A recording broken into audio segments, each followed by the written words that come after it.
Good morning friends. चलिए आज का लेक्चर स्टार्ट करते हैं। जनरली लेक्चर मेरे हिंदी में होते हैं, लेकिन ये वाला लेक्चर हम गुजराती में करेंगे। तो हवेથી ગુજરાતીમાં લેક્ચર લઈએ છીએ।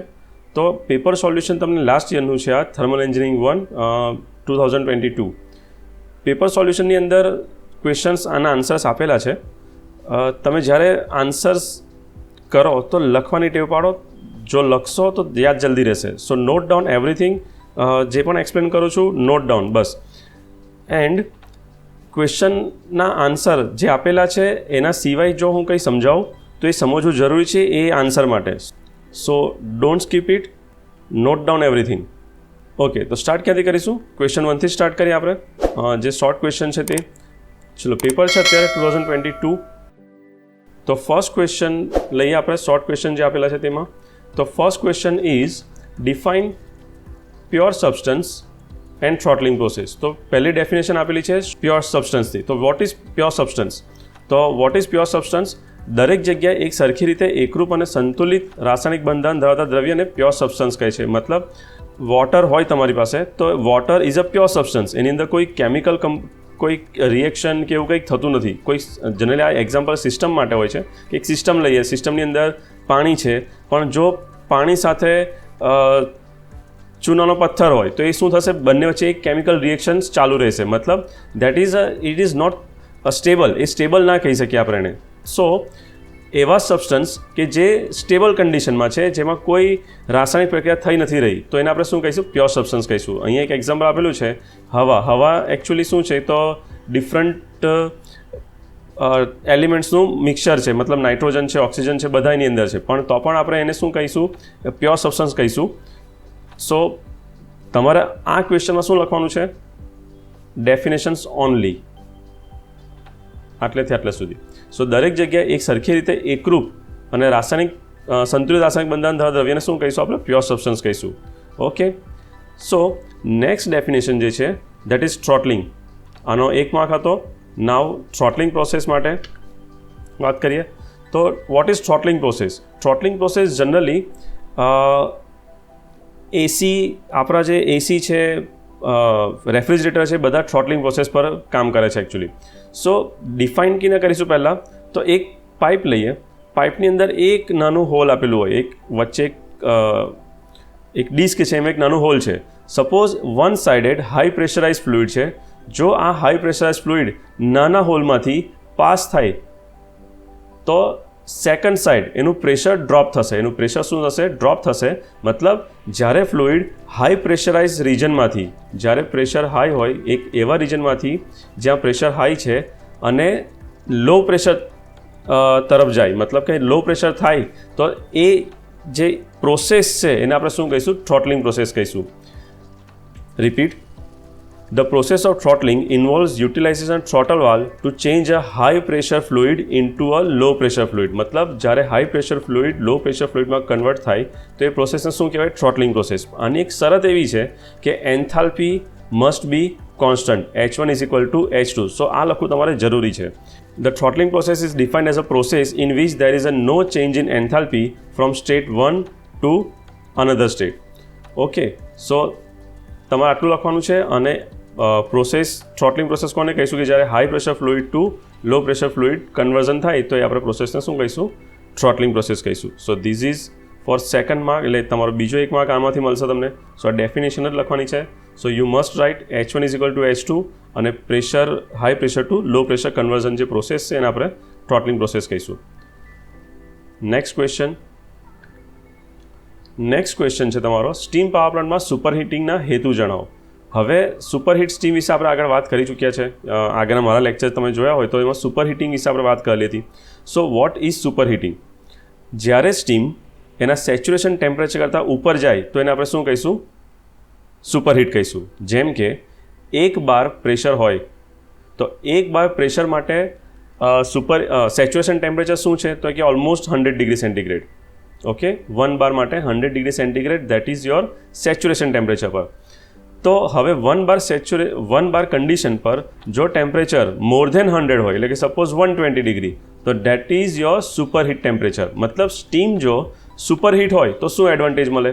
તો કે ફર્સ્ટ સ્ટીમ પાવર પ્લાન્ટના એકોર્ડિંગ વાત કરીશું તો steam turbine efficiency increase by 28%. Steam ટર્બાઇનની અંદર જો હું વેટ સ્ટીમ યુઝ કરું તો એ એટલી ઇફેક્ટિવલી વર્ક નહીં કરે. સો સુપરહીટ સ્ટીમ યુઝ કરવાથી શું થશે, સ્ટીમ ટર્બાઇનની એફિશિયન્સી 28% જેટલી રાઇઝ થાય છે. સ્ટીમ કન્ઝમ્પશન પર unit power output is reduce, મતલબ સ્ટીમ જે કન્ઝમ્પશન થાય છે તમારું, જે સ્ટીમ યુઝ થાય છે પર યુનિટ પાવર ઇઝ રિડ્યુસ. એટલે 1 વોટ પાવર જનરેટ કરવો હોય તો પહેલાં કરતાં હવે ઓછી સ્ટીમ મારે વપરાશ કરી શકાશે, એટલે રિડ્યુસ થશે સ્ટીમનું consumption. Superheat steam reduce the blade erosion and corrosion. This is the main point. આ મેઇન પોઈન્ટ છે સુપરહીટ સ્ટીમનો. તો જનરલી વેટ સ્ટીમ જ્યારે તમે યુઝ કરો તો ટર્બાઇનની બ્લેડ્સનું ઇરોઝન થાય, મતલબ ધોવાણ થાય. જે ટર્બાઇનની આ બ્લેડ છે તો ટર્બાઇનની જે બ્લેડ્સ હોય એ બ્લેડ્સનું શું થાય, પ્લેટ્સ અહીંથી ખવાઈ જાય અથવા તમે એને કહ્યું ધોવાણ થાય. જે રીતે માટીમાં કેવું પાણી પડવાથી ધોવાણ થાય, તો એવી જ રીતે જો કન્ટિન્યુઅસ વેટ સ્ટીમ આ બ્લેડ પર અથડાતી રહે તો બ્લેડનું શું થાય છે, ત્યાં ઇરોઝન અને કોરોઝન બંને થતું હોય છે. સો સુપરહીટ સ્ટીમમાં વોટર ડ્રોપલેટ્સ હોતા નથી. તો એ શું થશે, સુપરહીટ સ્ટીમ યુઝ કરવાથી શું થશે, આ ઇરોઝન અને કોરોઝન અટકી જશે. સો સુપરહીટ સ્ટીમ યુઝ કરવાથી ઇરોઝન અને કોરોઝન રિડ્યુસ થઈ જશે. Next, superheat steam has higher heat content and hence capacity to work is increase. મતલબ superheat steam higher heat gain કરે છે, મતલબ એની પાસે હીટ કેપેસિટી વધારે છે, ઓફકોર્સ કારણ કે સુપરહીટ છે. સો કામ કરવાની ક્ષમતા સુપરહીટ સ્ટીમ પાસે વધારે છે એવું કહી શકાય. આ આન્સર તમારી બુકમાં નથી એટલે અહીંયા ઇંગ્લિશમાં લખ્યો છે, અધરવાઇઝ બધા ક્વેશ્ચન ગુજરાતીમાં જ લખેલા છે. સો અમુક ક્વેશ્ચન જે નથી બુકમાં, તમારી ટેક્સ્ટ બુકમાં, તો એ અહીંયાથી ઇંગ્લિશમાં લખેલા છે. ઓકે, તો નેક્સ્ટ ક્વેશ્ચનમાં મૂવ કરીએ. થર્ડ ક્વેશ્ચન છે, state the function of steam stop valve and feed pump. Feed pump અને સ્ટીમ સ્ટોપવાલનું આપણે કામ લખવાનું છે. તો પહેલાં તો સ્ટીમ સ્ટોપવાલ શું કરે. સ્ટીમ સ્ટોપવાલ, સપોઝ આ એક બોઇલર ડ્રમ છે તો બોઇલર ડ્રમમાંથી સ્ટીમને તો બહાર કાઢવી પડે ને ટર્બાઇનમાં યુઝ કરવા માટે. તો સ્ટીમને બહાર કાઢવા માટે સ્ટીમ સ્ટોપવાલ યુઝ થાય. મતલબ આ સ્ટીમ સ્ટોપવાલની ફિગર છે, બુકમાં છે તમારે. સો અહીંથી આ શું હશે, બોઇલર સેલ હશે. તો બોઇલરમાં જેટલી પણ અહીંથી સ્ટીમ આવે છે એને બહાર કાઢવા માટે સ્ટીમ સ્ટોપવાલ યુઝ થાય.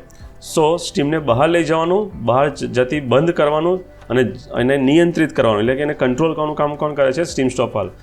આ વાલને હું સપોઝ ઓપન ક્લોઝ કરીશ અહીંથી, તો એ શું કરશે, આ વાલને અપ એન્ડ ડાઉન કરશે. સો અહીંથી ફ્લો કંટ્રોલ થઈ શકશે સ્ટીમનો. જેટલું તમે વાલ વધારે ઓપન કરશો એટલી સ્ટીમનો ફ્લો રેટ વધશે. So steam stop valve. Next is feed pump. So feed પંપનું કામ શું હોય છે, આપણને ખબર છે કે બોઇલરની અંદર પાણી અને સ્ટીમ બંને છે. સો બોઇલરની અંદર જેમ જેમ સ્ટીમ સ્ટોપવાલમાંથી તમે સ્ટીમ બહાર કાઢશો તો અહીંયા પાણીનું લેવલ ડાઉન થશે. મતલબ કે મારે નવું વોટર અહીંયા ફીડ કરવું પડશે. વોટર અહીંથી મારે શું કરવું પડશે, ફીડ કરવું પડશે. સો વોટર ફીડ કરવા માટે ફીડ પંપની જરૂર પડે. હવે ફીડ પંપ કેમ ઇમ્પોર્ટન્ટ છે, જો બોઇલરની અંદરનું પ્રેશર, સપોઝ બોઇલરનું પ્રેશર અત્યારે 50 બાર છે તો પંપનું પ્રેશર 50 બાર કરતાં ઉપર હોવું જ જોઈએ, અધરવાઇઝ પાણી અંદર જાય જ નહીં. સો બોઇલરની અંદર પાણીને ફીડ કરવા માટે feed pump it's a most important part. કે એના વગર તમે વોટર ફીડ જ નહીં કરી શકો અંદર, કારણ કે high pressure boiler, suppose it's works on more than 100 bar, more than 150 bar. So આ બધા બોઇલરની અંદર પાણીને ફીડ કરવું ઇમ્પોર્ટન્ટ છે, એટલે એના કરતાં વધારે પ્રેશર પર ફીડ કરવું ઇમ્પોર્ટન્ટ છે. સો ફીડ પંપ શું કામ કરશે, તો કે જરૂરી દબાણે અને જરૂરી સતતપણે, એટલે કે મેન્ટેન ધ ફ્લો રેટ. જેટલી તમે સ્ટીમ બહાર કાઢો છો એને એટલું જ પાણી અંદર ફીડ કરવું ઇમ્પોર્ટન્ટ છે. સો જરૂરી દબાણે અને જરૂરી સતતપણે ફીડ વોટર બોઇલરમાં દાખલ કરે છે. બોઇલરના દબાણ કરતાં 20% વધુ દબાણ ફીડ વોટરનું રાખે છે ને ઇમ્પોર્ટન્ટ છે, તો જ વોટર અંદર ફીડ થશે. So next question is fourth question છે આપણો, સ્ટીમ પ્રાઇમ મૂવર્સનો કન્સેપ્ટ લખો. હવે સ્ટીમ પ્રાઇમ મૂવર્સ કોને કહેવાય? Steam prime movers that is your turbine. Steam prime mover આપણે કોને કહીશું? ટર્બાઇનને. જે ટર્બાઇન સ્ટીમથી ચાલે છે એને આપણે સ્ટીમ પ્રાઇમ મૂવર્સ કહીશું. ઓકે, તો એક પોઈન્ટ્સ અહીંયા બુકમાં લખેલો છે એ જ હું તમને બતાવું છું. સ્ટીમ જનરેટરમાંથી ઉત્પન્ન કરવામાં આવતી સ્ટીમમાં થર્મલ એનર્જી સમાયેલી હોય છે. એટલે આપણી પાસે જે સ્ટીમ છે એમાં શું છે, હાયર એનર્જી છે, થર્મલ એનર્જી. નાવ સ્ટીમની થર્મલ એનર્જીનું મિકેનિકલમાં રૂપાંતર કરવું છે આપણે તો અલ્ટિમેટલી સ્ટીમ પાવર પ્લાન્ટ શેના માટે છે? ઇલેક્ટ્રિસિટી જનરેટ કરવા માટે. ઇલેક્ટ્રિસિટી જે જનરેટ કરવાની છે એના માટે મને શું જોઈશે? એક જનરેટર જોઈશે. આ જનરેટરને ડ્રાઈવ કોણ આપશે? તો એક ટર્બાઇન આપશે. ઠીક છે, તો ટર્બાઇનને એનર્જી ક્યાંથી મળશે? તો કે સ્ટીમ. ઓકે, તો ટર્બાઇન એ શું છે? મિકેનિકલ એનર્જી આપે છે. કોના માટે? જનરેટર માટે. તો જનરેટર શું કરશે? આપણને ઇલેક્ટ્રિસિટી જનરેટ કરીને આપશે. સો મિકેનિકલ એનર્જી અહીંયા મને મળવી જોઈએ, તો એ ક્યાંથી મળશે? Turbine through. ઓકે, નાવ સ્ટીમની જે થર્મલ એનર્જી છે એનું શેમાં કન્વર્ઝન કરવાનું છે? મિકેનિકલ એનર્જીમાં. તે કોણ કન્વર્ટ કરશે? That is your prime mover. So સ્ટીમની થર્મલ એનર્જીનું મિકેનિકલ એનર્જીમાં રૂપાંતર કરતા અને સીધી ચક્રીય ગતિ આપતા પ્રાઇમ મૂવરને સ્ટીમ ટર્બાઇન કહેવામાં આવે છે. So this is the definition. આ એની ડેફિનેશન છે. હવે એનો કન્સેપ્ટમાં શું છે કે એમાં મેઇન 3 પાર્ટ છે. First is nozzle, fix blade અને મૂવિંગ બ્લેડ. એટલે it's a set of blade. એમાં એક શું હોય છે? બ્લેડનો સેટ હોય છે આ રીતે, કે જ્યાંથી નોઝલ, પહેલી નોઝલ આવે છે તો નોઝલ શું કરશે? એનર્જી છે સ્ટીમ પાસે, એનું શેમાં કન્વર્ઝન કરશે? કાઇનેટિક એનર્જીમાં. કારણ કે નોઝલ શું કામ કરે છે? પ્રેશર રિડ્યુસ કરે છે. નોઝલનું કામ શું છે? પ્રેશર રિડ્યુસ કરવાનું, અને એની સામે શું વધશે? કાઇનેટિક એનર્જી વધશે. સો બેઝિકલી 3 પાર્ટમાં ડિવાઈડ છે: નોઝલ, સ્થાયી બ્લેડ અને મૂવિંગ બ્લેડ, જેનું ફંક્શન અહીંયા લખેલું છે. સ્ટીમની થર્મલ એનર્જીનું કાઇનેટિક એનર્જી રૂપાંતર કોણ કરે છે? નોઝલ કરે છે. નોઝલમાંથી બહાર આવતા ઉચ્ચ કાઇનેટિક એનર્જી ધરાવતા સ્ટીમ જેટની કાઇનેટિક એનર્જીનું મૂવિંગ બ્લેડમાં મિકેનિકલ એનર્જીમાં રૂપાંતર થાય છે, જ્યારે સ્થાયી બ્લેડ્સમાં સ્ટીમ ફ્લોની દિશામાં યોગ્ય ફેરફાર થાય છે. મતલબ તમારે શું લખવાનું છે આ ક્વેશ્ચનમાં? ડેફિનેશન લખવાની છે, એના 3 પાર્ટ લખવાના છે, અને આ લાસ્ટ જે સેન્ટેન્સ પોઈન્ટ આપેલો છે તે લખવાનું છે તમારે. ઓકે, ક્વેશ્ચન સિમ્પલ છે. સ્ટીમ કન્ડેન્સિંગ પ્લાન્ટના 5 ઘટકોની યાદી લખો. એટલે આપણે તમારે ખાલી નામ જ લખવાના છે સ્ટીમ કન્ડેન્સિંગ પ્લાન્ટના. પણ અત્યારે હું થોડો પ્લાન્ટ સમજાવી દઉં છું, બિકોઝ તમને આગળ ક્વેશ્ચન હોય તો તમને ઇઝી પડે. સો કન્ડેન્સર અહીં આપેલું છે. Main what is condenser? કન્ડેન્સરનું કામ શું છે? કન્ડેન્સર સ્ટીમનું શેમાં કન્વર્ઝન કરશે? વોટરમાં. આ ફર્સ્ટ યાદ રાખો.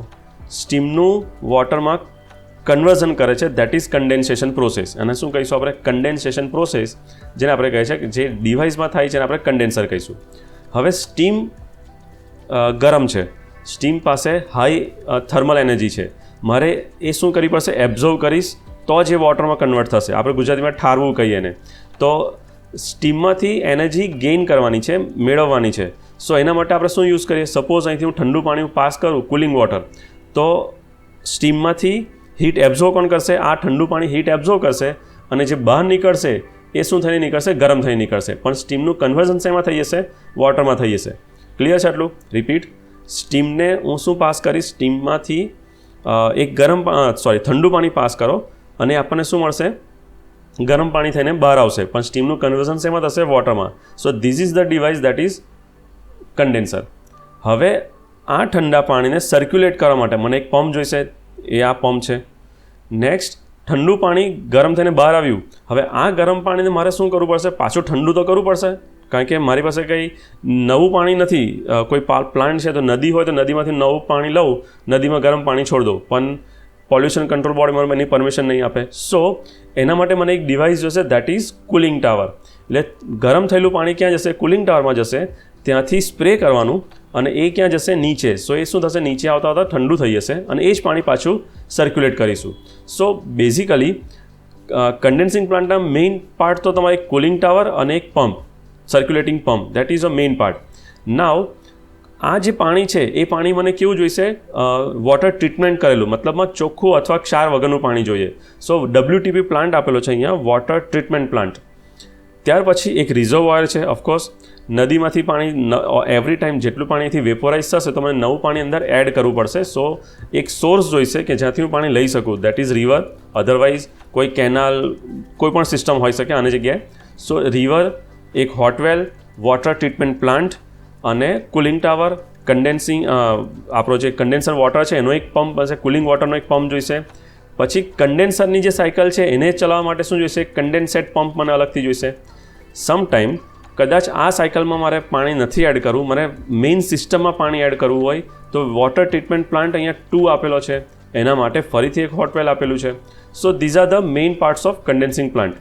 સો condenser, cooling water supply, hot well, cooling tower, boiler feed pump, condenser cooling water pump, makeup water pump. Okay, next question લેતા પહેલાં પ્લીઝ સબસ્ક્રાઈબ ધ ચેનલ, ભૂલતા નહીં સબસ્ક્રાઈબ કરવાનું, બિકોઝ તમને લાગે છે કે નવા પેપર સોલ્યુશન કે નવા સબ્જેક્ટ માટે, બીજા સબ્જેક્ટ માટે પેપર સોલ્યુશન જરૂરી છે તો મેન્શન કરો, કમેન્ટ કરી દેના इसके અંદર. અને નેક્સ્ટ સેમિસ્ટરમાં નવા સબ્જેક્ટ છે તો નવા સબ્જેક્ટ્સના બધા જ અપડેટ્સ, બધા જ વિડીયો તમને જલ્દીથી યુટ્યુબ આ ચેનલ પર મળી જશે. સો પ્લીઝ સબસ્ક્રાઈબ, કારણ કે નેક્સ્ટ સેમિસ્ટરમાં તમને બધા જ આખો ફૂલ કોર્સ તમને અવેલેબલ થઈ જશે યુટ્યુબ પર.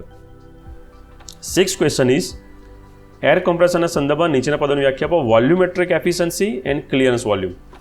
નાઉ વોટ ઇઝ એર કોમ્પ્રેસર?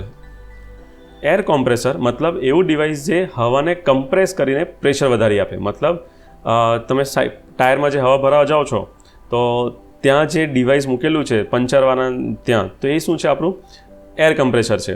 ઠીક છે, તો એર કમ્પ્રેસરની અંદર ડેફિનેશન વોલ્યુમેટ્રિક એફિશિયન્સી જોતા પહેલાં એક સ્વેપ્ટ વોલ્યુમ સમજાવવું જરૂરી છે. તો now what is swept volume? પિસ્ટનની જે મૂવમેન્ટ છે, પિસ્ટન આ એક રેસિપ્રોકેટિંગ એર કમ્પ્રેસર છે. સો પિસ્ટનની મૂવમેન્ટ એટલે ટોપ ડેડ સેન્ટર આને કહીશું આપણે, ધીસ ઇઝ TDC, અને પિસ્ટનની જે લાસ્ટ મૂવમેન્ટ છે આ point, that is bottom dead centre. પિસ્ટનની જે મૂવમેન્ટ છે એ TDC થી BDC સુધી થતી હોય છે. એટલે પિસ્ટન જ્યારે ડાઉનવર્ડ સ્ટ્રોકમાં હશે નીચેની તરફ, તો ટોપ ડેડ સેન્ટરથી બોટમ ડેડ સેન્ટર સુધી ટ્રાવેલ થશે. નાવ આ થઈ પિસ્ટન સ્ટ્રોકની લંબાઈ. નાવ સિલિન્ડરનો ડાયામીટર અને એનું વોલ્યુમ. તો જે પિસ્ટનની મૂવમેન્ટના કારણે જે વોલ્યુમ ક્રિએટ થાય છે આ, ધેટ ઇઝ સ્વેપ્ટ વોલ્યુમ. એને શું કહીશું આપણે? Swept volume. આ π/4d² એનું ઇક્વેશન આ આપેલું જ છે, π/4d² × L. નાવ પિસ્ટન ટોપ પોઈન્ટ એટલે કે સિલિન્ડરમાં જે જગ્યા છે એના ટોપ પોઈન્ટ સુધી ટચ થાય ખરો? પહેલો ક્વેશ્ચન આ.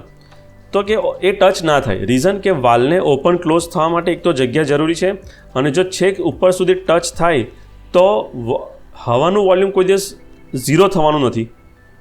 એટલે મારે અહીંયા શું રાખવો પડે? એક ક્લિયરન્સ રાખવો જરૂરી છે. આ જગ્યા પર શું રાખવો જરૂરી છે?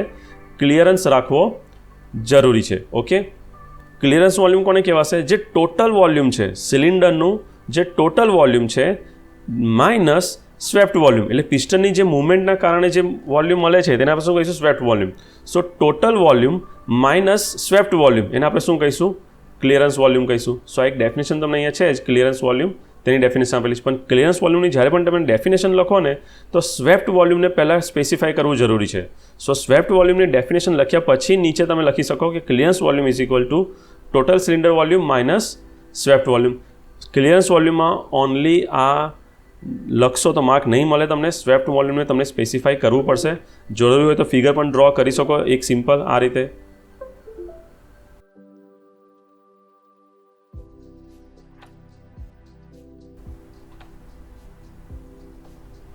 આ રીતે એક ફિગર ડ્રો કરી શકો છો આટલી કારણ કે એક જ માર્ક છે અહીંયા. સો ડેફિનેશનમાં ફિગર ડ્રો કરી, સ્વેપ્ટ વોલ્યુમ સ્પેસિફાઈ કરી અને ક્લિયરન્સ વોલ્યુમ તમે લખી શકો છો.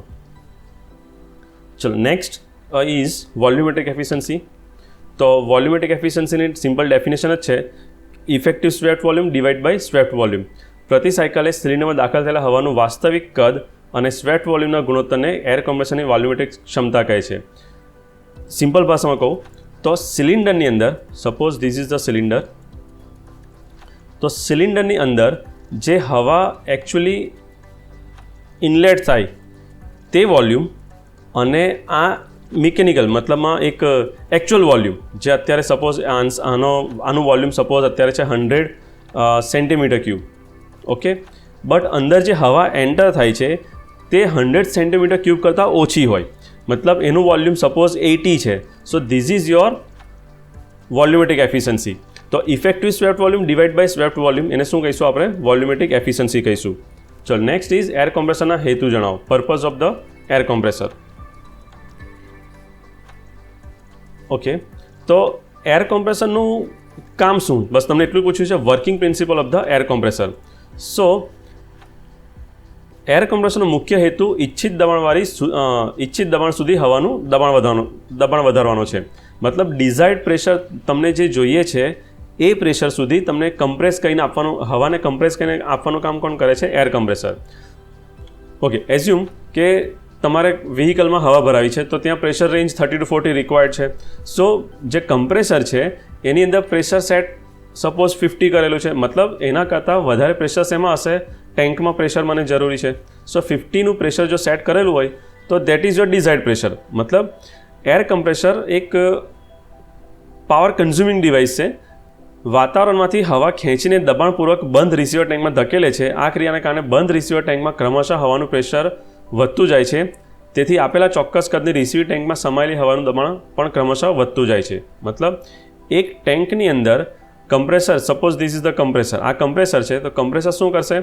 એક ટેન્કની અંદર હવાને પુશ કરશે.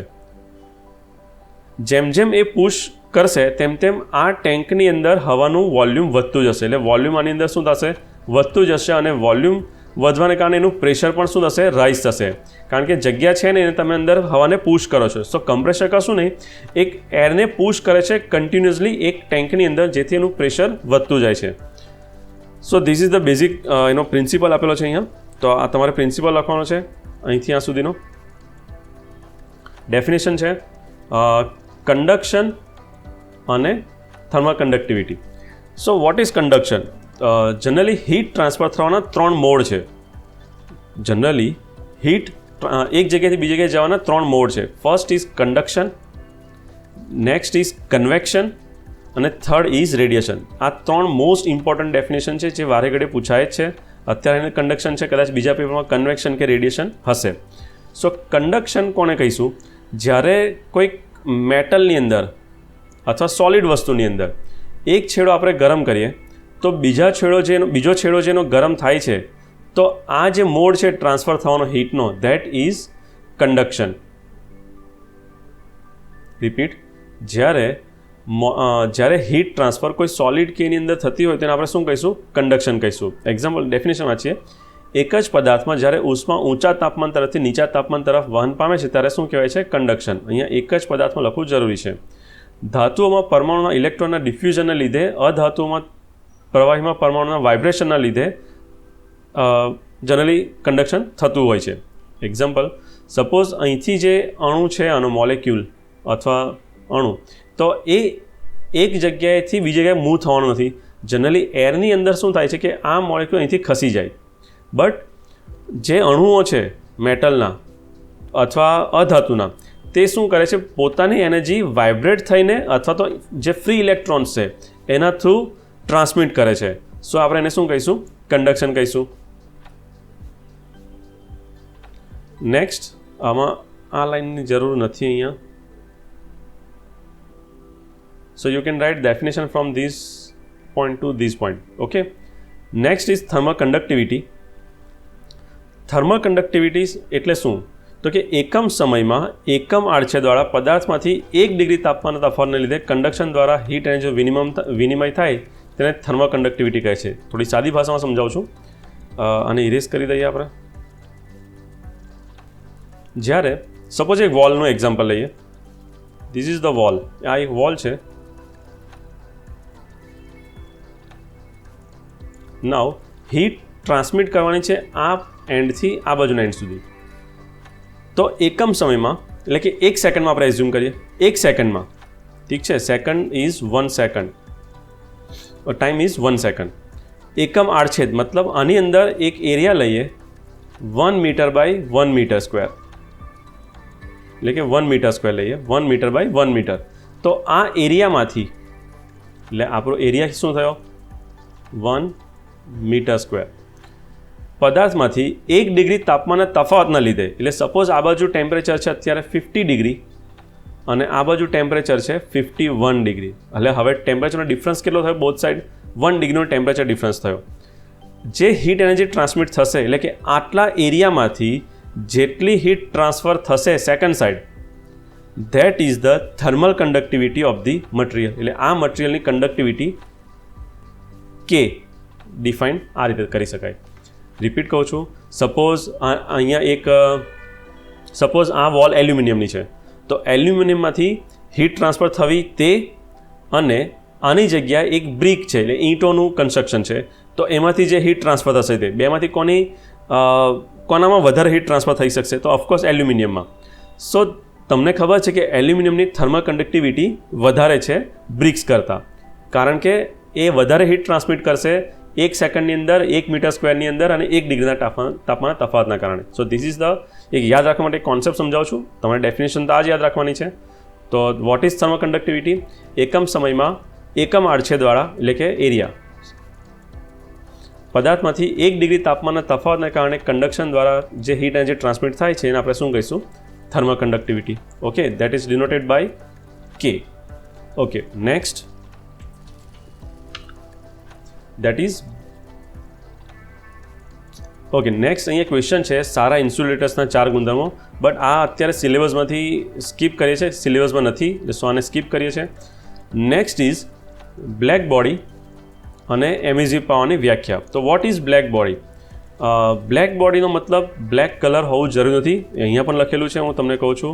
વાસ્તવમાં બ્લેક બોડીની સપાટી કાળા રંગની હોવી જરૂરી નથી. પહેલો એક વસ્તુ યાદ રાખી લો, એક એવી બોડી, એક એવું સ્ટ્રક્ચર અથવા એક એવું એલિમેન્ટ જે શું કરે છે, જેના પર આપાત થતી બધી જ એનર્જી એ શું કરે છે? એબ્ઝોર્વ કરે છે. તો એને હું શું કહીશ? Black body. રિપીટ, એક એવી બોડી કે જેના પર આપાત થતી, ઇમ્પિંજિંગ થતી બધી જ એનર્જીનું શોષણ કરે અથવા તો એબ્ઝોર્બ કરે, તો એને શું કહીશું આપણે? Black body. ડેફિનેશન અહીં આપેલી છે. દરેક પદાર્થમાં રેડિયેશન પ્રક્રિયા દરમિયાન થતા એનર્જીના ફેરફારનો અભ્યાસ કરવા માટે આદર્શ પદાર્થ નક્કી કરવો જરૂરી છે. સો વ્યાખ્યા મુજબ અહીંથી જે પદાર્થ તેના ઉપર આપાત થતી સંપૂર્ણ એનર્જીનું શોષણ કરતો હોય તેને બ્લેક બોડી કહે છે. બીજા શબ્દોમાં જે પદાર્થની અવશોષણ એટલે કે એબ્ઝોર્પ્શન કેપેસિટી 1 હોય તેને આપણે શું કહીશું? બ્લેક બોડી કહીશું. વાસ્તવમાં બ્લેક બોડીની સપાટી કાળા રંગની હોવી જરૂર નથી અને એકચ્યુઅલી વાસ્તવમાં આવો કોઈ પદાર્થ અસ્તિત્વ ધરાવતો નથી. So this is the black body. Okay, next is emissive power. આપેલા તાપમાને એકમ સમયમાં એકમ વિસ્તારવાળી સપાટી ધરાવતા પદાર્થ દ્વારા જે એનર્જીનું ઉત્સર્જન થાય છે તે પદાર્થને તે તાપમાને ઉત્સર્જન શક્તિ કહેવામાં આવે છે. હમણાં બ્લેક બોડી સમજો એનું જ એક્ઝામ્પલ લઈએ કે બ્લેક બોડીની જગ્યાએ કોઈક એવી બોડી લઈએ કે જે શું કરે છે? એનર્જી રેડિયન્ટ કરે, મતલબમાં ઉત્સર્જિત કરે છે, જેમાંથી એનર્જી બહાર નીકળે છે.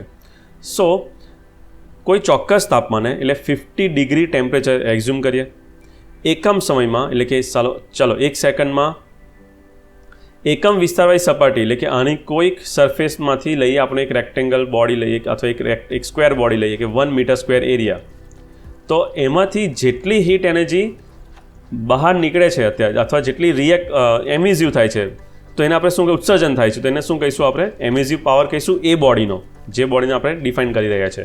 સો આપેલા તાપમાને એકમ સમયમાં એકમ વિસ્તારવાળી સપાટી ધરાવતા પદાર્થ દ્વારા જે એનર્જીનું ઉત્સર્જન થાય છે તે તાપમાન એટલે 50 ડિગ્રી પર, તો એનું શું કહેવાશે? એમિસિવ પાવર કહેવાય છે.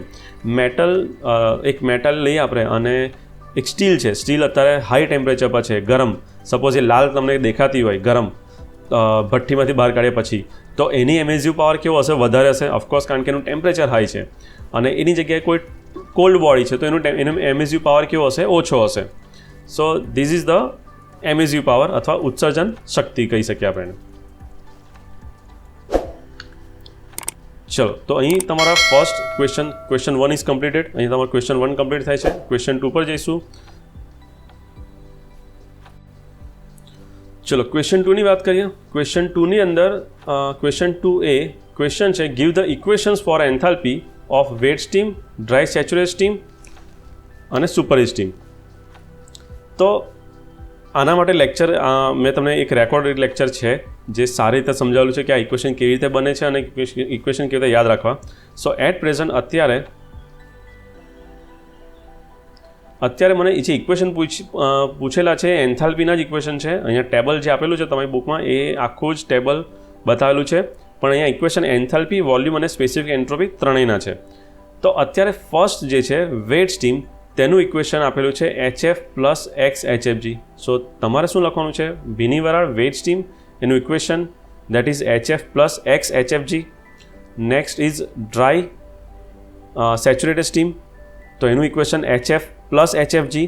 અને જે સુપરહીટ સ્ટીમ છે તો એનું ઇક્વેશન છે HF plus HFG plus CP T superheated minus T saturated. તો આ 3 ઇક્વેશન તમારે કરવાના છે. 3 ઇક્વેશન ઇમ્પોર્ટન્ટ પણ છે એક્ઝામ્પલ માટે, બિકોઝ આના પછી તમને એક્ઝામ્પલ બોઇલરનો પણ એક્ઝામ્પલ આના બેઝ પર છે અને આ ચેપ્ટરનો જે એક્ઝામ્પલ છે તો એ પણ આના બેઝ પર જ છે. So enthalpy is a common question. Enthalpy એ એકદમ કોમનલી એક્ઝામ્પલમાં પૂછાય છે. તો એક આ છે દરેક જે તમારા એક્ઝામ્પલ્સ પૂછે છે પેપરમાં, તો એમાં એન્થાલ્પી તમને શોધવાની પૂછે છે. સો આ 3 ઇક્વેશન તો મોસ્ટ ઇમ્પોર્ટન્ટ તમે કહી શકો.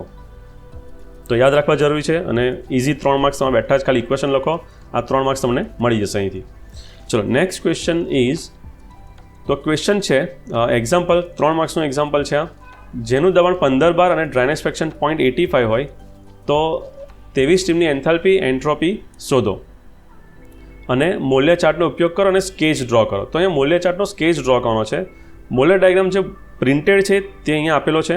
હવે આને કોપી તમારે કરવાનો છે. મતલબ તો સૌથી પહેલાં શું ડ્રો કરીશું, એક વર્ટિકલ લાઇન, એક વર્ટિકલ લાઇન, એક હોરિઝોન્ટલ લાઇન, ત્યાર પછી ક્રિટિકલ પોઈન્ટ સમવેર, અને ક્રિટિકલ પોઈન્ટ ડ્રો કરો. ક્રિટિકલ ડ્રો કર્યા પછી એક ડ્રાય એન્ડ સેચ્યુરેટેડ લાઇન, ત્યાર પછી અહીંયા પ્રેશર લાઇન આપેલી છે, અહીંયા ડ્રાયનેસ ફ્રેક્શન લાઇન, અહીં ટેમ્પરેચર લાઇન. સો આ ડાયાગ્રામ કેવી રીતે ડ્રો કરવો એનો આખો લેક્ચર મોલ્ય ડાયાગ્રામ મેં તમને યુટ્યુબ પર છે, એની લિંક પણ ડિસ્ક્રિપ્શનમાં આપેલી છે, એ જોઈ લેવી. એટ પ્રેઝન્ટ ડાયાગ્રામ ડ્રો કરવાનો છે મોલ્ય ડાયાગ્રામનો, અને એની અંદર એક વેલ્યુ બતાવવાની છે જે 15 બાર અને 0.85 પર એન્થાલ્પી અને એન્ટ્રોપી કેટલી થાય. તો 15 બારની લાઇન, સપોઝ આ ડાયાગ્રામની જ વાત કરું તો મોલ્ય ડાયાગ્રામનો ચાર્ટ તમને કોલેજમાં આપવો જરૂરી છે, કારણ કે ચાર્ટ વગર તમે વેલ્યુ નહીં ફાઇન્ડ કરી શકો. સો કોલેજમાં એક્ઝામ ટાઈમે તમે ડિમાન્ડ કરો, માંગો કે મોલ્ય ચાર્ટ અમને જોઈશે, એના વગર આ એક્ઝામ્પલ નહીં થાય. તો મોલ્ય ચાર્ટ માંગો, તમને મોલ્ય ચાર્ટ આપશે. મોલ્ય ચાર્ટની અંદર પ્રેશરની લાઇન જોવાની છે 15 બાર માટે. તો 15 બારની એક લાઇન અહીંથી જોઈ લેવી. પછી આપેલી છે 0.85નો ડ્રાયનેસ ફ્રેક્શન. સપોઝ એક લાઇન લઈએ, એઝ્યુમ કરીએ કે આ 15 બાર છે અને અહીંયા આ 0.85 ડ્રાયનેસ ફ્રેક્શન છે. તો 0.85 ડ્રાયનેસ ફ્રેક્શન જ્યાં પણ ઇન્ટરસેક્ટ થાય, આ પોઈન્ટ પર જ્યાં પણ ઇન્ટરસેક્ટ થાય, તો આ પોઈન્ટ પર અહીંયા શું પ્રેઝન્ટ કરેલી છે, એન્થાલ્પી, અને નીચે શું પ્રેઝન્ટ હશે, એન્ટ્રોપી. સો વેલ્યુ મેં એકચ્યુઅલી ફાઇન્ડ કરી લીધેલી છે ઓલરેડી. તો અહીંયા એન્થાલ્પી લખેલી છે 2490 કિલો જૂલ પર કેજી, અને ડાઉનવર્ડ આ જગ્યાએ મને શું મળશે, entropy, that is 5.8 kilo joule પર કેજી કેલ્વિન. સો આ એક્ઝામ્પલમાં ડાયાગ્રામ ડ્રો કરી વેલ્યુના આના આન્સર જ લખવાના છે. સો એના 3 માર્ક્સ તમને અહીં આપેલા છે. ચલો નેક્સ્ટ ક્વેશ્ચન પર જઈએ. Next question is steam formation અને તેના જુદા જુદા ફેઝિસ. તો સ્ટીમ ફોર્મેશન અને ફેઝિસ માંડનો લેક્ચર પણ ડિસ્ક્રિપ્શનમાં લખેલો છે, થોડો ડિટેલમાં છે. આ ફિગર ડ્રો કરવાની છે ને અલગ અલગ ફેઝિસ તમારે અહીંયા એક્સપ્લેન કરવાના છે. સો શું એક્સપ્લેન કરવાનું છે એ લેક્ચરમાં જોઈ લો, કારણ કે અત્યારે આ થિયરી માટે હું થોડો ટાઈમ વધારે લઈશ તો લેક્ચર લાંબો થઈ જશે આ. સો લેક્ચર ઓલરેડી અવેલેબલ છે, લિંકમાં આપેલો છે, જોઈ લેવો સ્ટીમ ફોર્મેશન અને ફેઝિસ માટે. ચલો નેક્સ્ટ ક્વેશ્ચન ઇઝ બોઇલર માઉન્ટિંગ્સ અને accessories. So what is mounting first અને વોટ ઇઝ એસેસરીઝ. તો માઉન્ટિંગ્સ એક એવા ડિવાઇસીસ છે જે બોઇલરમાં લગાવવા કમ્પલસરી છે, અને એક્સેસરીઝ એ બોઇલરમાં લગાવવા કમ્પલસરી તો નથી, પણ એનાથી એફિશિયન્સી ઇમ્પ્રૂવ કરી શકે અથવા તો એનું જે ક્ષમતા છે તમે વધારી શકો, એફિશિયન્ટલી એને કંટ્રોલ કરી શકો, દેટ ઇઝ એક્સેસરીઝ. એક એક્ઝામ્પલ આપું તો બાઇકની અંદર એક્સેસરીઝ કોને કહેવાશે, તો બાઇકની અંદર એનું લેગ ગાર્ડ છે, સીટ કવર છે, that is accessories. Body cover છે, દેટ ઇઝ એસેસરીઝ. પણ બાઇકની અંદર brake, spark plug, that are the mountings, એના કમ્પલસરી ડિવાઇસીસ છે જેના વગર તમે બાઇક ચલાવવાનું પોસિબલ નથી અથવા એનું કંટ્રોલ ના કરી શકાય. સો બોઇલરની સલામતી, સફાઈ અને કંટ્રોલ માટે બોઇલર પર લગાવતા સાધનો એના માઉન્ટિંગ્સ કહીશું. જ્યારે એક્સેસરીઝ કોને કહીશું, ઉષ્મીય ક્ષમતા એટલે કે એફિશિયન્સી ઇમ્પ્રૂવ કરતા સાધનો છે એને આપણે શું કહીશું, એક્સેસરીઝ. નેક્સ્ટ IBR પ્રમાણે લગાવવા ફરજિયાત છે. નાવ વોટ ઇઝ IBR, તો ઇન્ડિયન બોઇલર રેગ્યુલેશન, જે આપણે કહી શકીએ એક બોડી છે ગવર્મેન્ટ, સો આપણે એને શું કહીશું, લગાવવા ફરજિયાત, એના દ્વારા લગાવવા ફરજિયાત છે. એના વગર તમને બોઇલર ચલાવવાની પરમિશન જ નહીં મળે. સો બોઇલર ચલાવવા માટે આ ફરજિયાત છે, બોઇલર સાથે વાપરવા ફરજિયાત નથી. સમટાઈમ કોઈ બોઇલરમાં કોઈની રિક્વાયરમેન્ટ ખાલી સ્ટીમની હોય તો એ અધર એસેસરીઝની નહીં લગાવે ત્યાં, જેમ કે સુપર હીટર છે, એર પ્રી હીટર છે, તો એ બધા ડિવાઇસની જો કંપનીને જરૂર ના હોય તો એ નહીં લગાવે, એને ખાલી સ્ટીમનું કામ છે, એ બોઇલર થ્રુ એને મળી જશે. નેક્સ્ટ, બોઇલરના પ્લાન્ટના ભાગરૂપે જેના વગર બોઇલર ચલાવવું શક્ય નથી, આના વગર પણ બોઇલર ચાલી શકાય છે.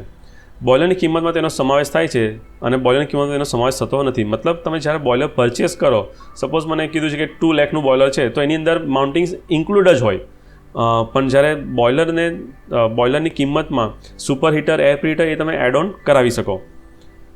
એક્ઝામ્પલ આપેલા છે એને કયા, તો આપણને ખબર જ છે, water indicator, safety valve, pressure gate, feed check valve, blow off cock, steam stop valve, આ બધા એના માઉન્ટિંગ્સ છે. Super heater, economiser, air pre heater, feed pump, feed water heater, all are the accessories. તો 5 point, 5 યાદ રાખવા જરૂરી છે, important છે. 4 માર્ક્સની અંદર એટલીસ્ટ 5 પોઈન્ટ તો તમે યાદ રાખવા જ પડશે અને લખી શકો છો ઇઝીલી. જનરલી તફાવતની વાત કરું ને, તો જ્યારે તફાવત તમે વાંચો છો ને ત્યારે તમને યાદ રહેશે, પણ એક્ઝામના ટાઈમે તમને તમારી કોમન પ્રોબ્લેમ છે. એક્ઝામના ટાઈમે તમને પહેલાં 2 પોઈન્ટ યાદ આવશે, પછી બીજા કોઈ પોઈન્ટ યાદ આવતા જ નથી તમને.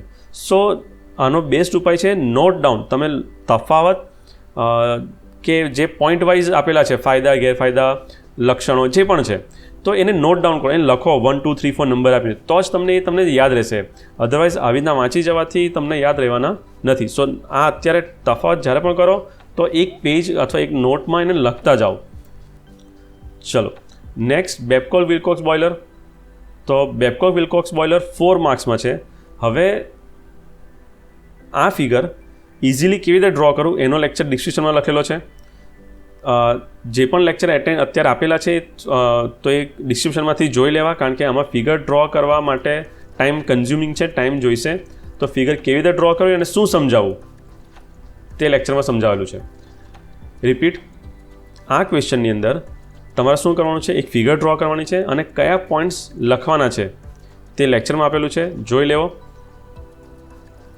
Okay, next question is force draft, induce draft fan. તો what is draft fan? Draft fan આપણે કોને કહીશું? તો પહેલાં તો ડ્રાફ્ટને સમજવું જરૂરી છે. ચીમની અને furnace, suppose this is the furnace, આ ફર્નેસ છે, એના પછી આ ચીમની છે. હવે ફર્નેસની અંદર જે પણ ગેસીસ પ્રોડ્યુસ થાય છે, જેને આપણે ફ્લ્યુ ગેસીસ કહીએ છીએ, તો ફ્લ્યુ ગેસીસ જે પણ જનરેટ થાય છે એ ચીમની થ્રુ બહાર નીકળવા જરૂરી છે. હવે ચીમની મૂકવાનું રીઝન શું છે? તો કે એક ડ્રાફ્ટ પ્રોડ્યુસ થાય, આ ગેસીસને એક રસ્તો મળે બહાર નીકળવાનો. એટલે હાયર પ્રેશર, એટલે કે હાયર હાઇટ પર, મતલબ ઊંચાઈ પર પ્રેશર શું હોય છે, થોડું ઓછું રહે છે નોર્મલ એટ ગ્રાઉન્ડ કરતાં. પ્રેશર અહીંયા વધારે હોય. સો આ જે ડિફરન્સ છે that is your draft. Pressure difference જે ક્રિએટ થાય છે ચીમનીના ઉપરના પોઈન્ટ અને નીચેના પોઈન્ટ વચ્ચે, દેટ ઇઝ યોર ડ્રાફ્ટ, અને ડ્રાફ્ટ કહેવાય. સમટાઈમ શું થાય કે આ ચીમની મૂકવાની જગ્યા ના હોય અથવા અવેલેબિલિટી ના હોય, ચીમની મૂકી શકાય એવું ના હોય, તો તમારે શું કરવું પડે? ડ્રાફ્ટ ક્રિએટ કરવો પડે. તો એના માટે મારે ફેન મૂકવા જરૂરી છે. આ ડ્રાફ્ટ, આ પ્રેશર ડિફરન્સ જો જાતે ક્રિએટ ના થઈ શકતો હોય તો મારે શું મૂકવું પડે? ફેન મૂકવા પડે. તો આ ફેનને મૂકવાની 2 જગ્યા પોસિબલ છે. Wait, let me draw chimney. Okay, તો 2 જગ્યાએ આપણે આ ફેનને મૂકી શકીએ. એક તો જે આપણું સ્મોક બોક્સ છે અથવા ચીમની છે, ફર્નેસ છે, તો ફર્નેસની પછી મૂકીએ અને ફર્નેસની પહેલાં મૂકી દઈએ. તો જો ફર્નેસની પહેલાં ફેન મૂકી દઈએ, ફર્નેસ પહેલાં એટલે કે સ્મોક બોક્સ પહેલાં જો ફેન મૂકેલો હોય તો એને ફોર્સ ડ્રાફ્ટ કહેવાય. બિકોઝ એ શું કરશે? ફેન અહીંથી હવાને ધક્કો મારશે, એટલે ફોર્સફુલી અંદર મોકલશે. That is force draft fan. Induce draft fan આપણે કોને કહીશું? તો જે હવાને ખેંચે છે. મતલબ આપણે જે કિચનની અંદર તમે એક્ઝોસ્ટ ફેન જોયા હશે, જે શું કરે? હવાને ખેંચીને બહાર કાઢે. તો that is induce draft fan. તો 2 કન્ડિશન અલગ અલગ ગોઠવેલા છે, એના પ્રમાણે છે ફોર્સ ડ્રાફ્ટ ફેન અને ઇન્ડ્યુસ ડ્રાફ્ટ ફેન. ઓકે, તો હવે વાત કરીએ ફોર્સ ફેન ડ્રાફ્ટ અને ઇન્ડ્યુસ ડ્રાફ્ટની વાત કરીએ. તેમાં ફેન અને બ્લોઅર, અથવા ફેન હોય અથવા બ્લોઅર હોઈ શકે. તો ગ્રેટ સરફેસ પહેલાં ગોઠવવામાં આવે છે, એટલે ગ્રેટ સરફેસ મતલબ ફર્નેસ. તો આ ફર્નેસની જો પહેલાં ગોઠવેલો હોય તો એને શું કહેવાશે? ફોર્સ ફેન અથવા ફોર્સ ડ્રાફ્ટ ફેન. અને પછી જો હોય તો એને ઇન્ડ્યુસ ડ્રાફ્ટ ફેન કહેવાશે. ફર્નેસની અંદર દબાણ વાતાવરણ દબાણ કરતાં કેવું હોય છે? વધારે હોય. ઓફકોર્સ જો ફેન અંદર ધક્કો મારીને હવા મોકલતું હોય તો આની અંદર પ્રેશર એટમોસ્ફિયર કરતાં કેવું રહેવાનું? વધારે રહેવાનું. આની અંદર પ્રેશર કેવું રહેશે?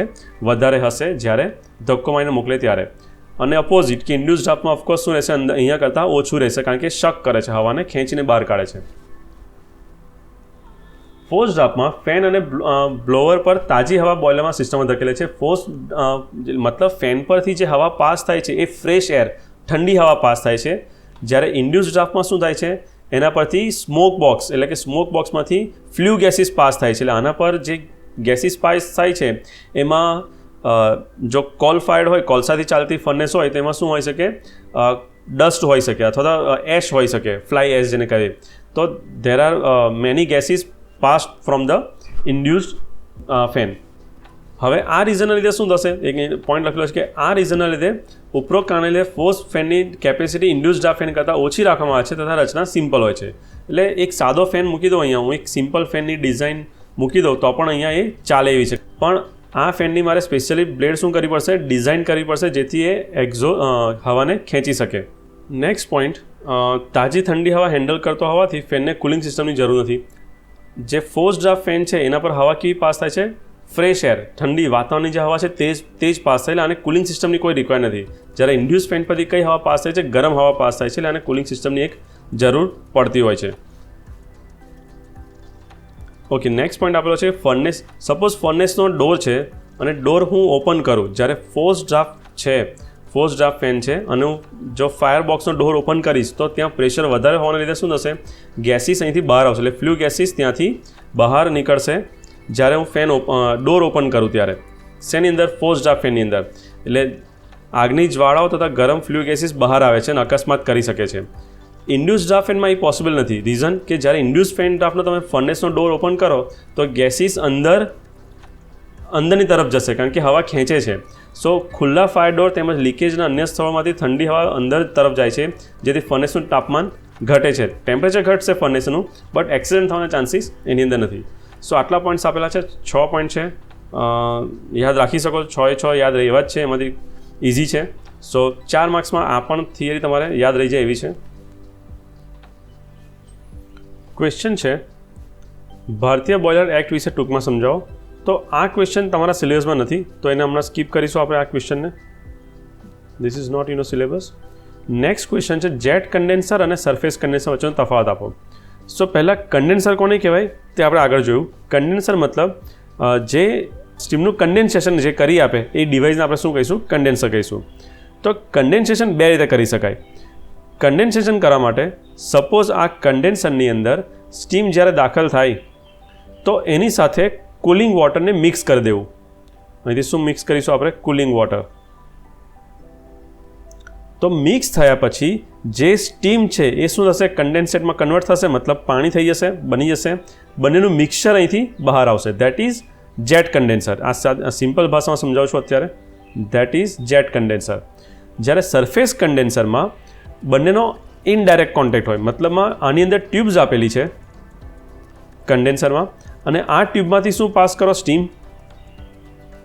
જે કન્ડેન્સર છે એમાંથી પાસ કરો કુલિંગ વોટર.